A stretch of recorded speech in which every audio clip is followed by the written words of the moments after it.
Peggy 16.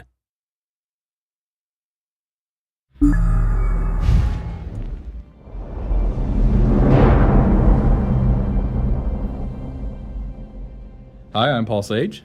Hi, I'm Nick Conkle. Hi, I'm Dan Crenshaw. And we're here to talk about the group gameplay in Tamriel.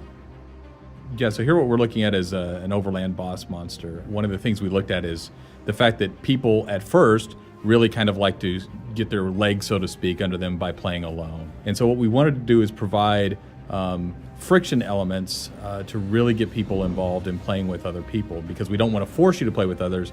We want to give you encouragement. So we opened up here with Sorcerer's Crystal Shard, kind of stun the guy right off. I'm the healer there, just went into lightning form. We'll do it again. Yeah. So that's going to reduce my damage. So I usually pop that when the boss has turned to target me. You see me blocking there as he unleashed his AoE. I popped the healing ward, or steadfast ward, on my buddy Eric there, since he was getting focused by the boss. And now I'm just spamming. Yeah, Mage's when he gets to Fury. low health, it's time for Mage's Fury. So we have Pretty furious. you know, the execute abilities in our game are really useful and very popular. So when you get a boss down to a certain health threshold, everyone kind of just goes into execute mode and try and finish them off as fast as you can. This is trying to find a group member, and the fact that, you know, we don't want you to. We want to make sure that the world is big, and therefore we put lots of exploration points. But we don't want to artificially keep you from people by making it to where, you know, it takes an hour to get to somebody. So we have fast travel mechanisms where you can use either these way shrines, which is what you're seeing here, or you know, if you're actually in the group, you can teleport to that nearest group member, which may put you at a way shrine just because we have to put a safe place. But the idea is to get you with your group members as fast as possible. Yeah, and being able to just pop open your map, click on that way shrine, and instantly teleport there anywhere that you've already discovered. It's really nice. And this is a Dark Anchor encounter. Yeah, anytime you see something like this out in the world and you know, hey, there's 6 guys there and they're performing some sort of super ritual and I'm pretty sure something terrible is going to happen after that, you want to be able to quickly get a friend to come with you, because you're not going to be able to take that out by yourself probably. That guy's going to be fine. Trust me, guys. I don't think he's going to be fine at all. It's going to be great. He's floating in midair. Yeah, so he got sacrificed, and in his place, bad things. I think one of the funniest things about Dark Anchor, he's going to be fine too. Oh, he's not going to be fine at all. No, that feels good. Yeah, poor guy floating up into the sky. Countdown to 1 shot. 3, 2, 1. 1 shot. There's nothing wrong with sneaking up with a bow. P.S. That guy was dead. 1 shot. Give him the AoEs. The idea is that Molag Bal, who's this, you know, a Daedric prince, is trying to pull the world, which is called Nirn, into his realm of Cold Harbor, and basically make it a bad time for everybody. So this is one of those anchor points, and that's why you see all of his minions spawning in. These Daedra are trying to prepare the way for him to bring Nirn into Cold Harbor. This Dark Anchor's not given up easily. You know, I think we're pretty well positioned here to make sure that we can, you know, but we can see monsters. Every person's engaged in an individual little fight, and Dan sort of in the back healing, but also dealing with guys that are rushing at him. So there's just enough action that if you aren't coordinated and working together like this, then, you know, everyone will just scatter and die on their own. You know, Dark Anchor's really started to take off when we introduced the mechanics of you know, the switches there, or the pinions that you have to release, and you have to decide, okay, which one of us is going to go stop fighting the monsters to go run over and hit the pinions. It just added, you know, a few more interesting decision points in the gameplay there. Yeah, I really like the feel of it versus how, like, it used to feel more like an arena, you know, a game style, and this is more like Bal's trying to defend himself, throwing everything he's got at you, and you sort of have to just deal with all the problems, and they're just coming constantly.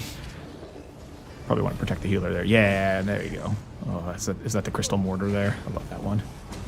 Yeah, I really like just how it's just a continuous wave of all kinds of terrible things from all kinds of terrible Daedric enemies, right? And, you know, and because of that unpredictability, you want to make sure you bring a really flexible party and build to the situation.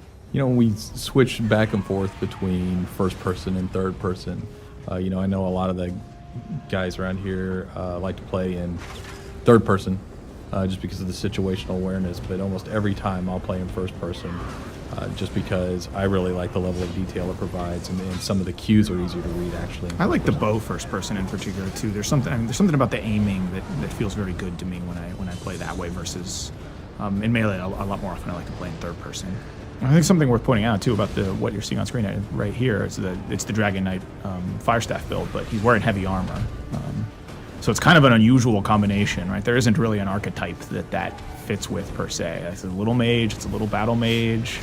And it's just something that people found on their own. It wasn't necessarily something we built the game around. It was a build that emerged naturally when people sort of found the synergy between the Firestaff and some of the Dragon Knight abilities.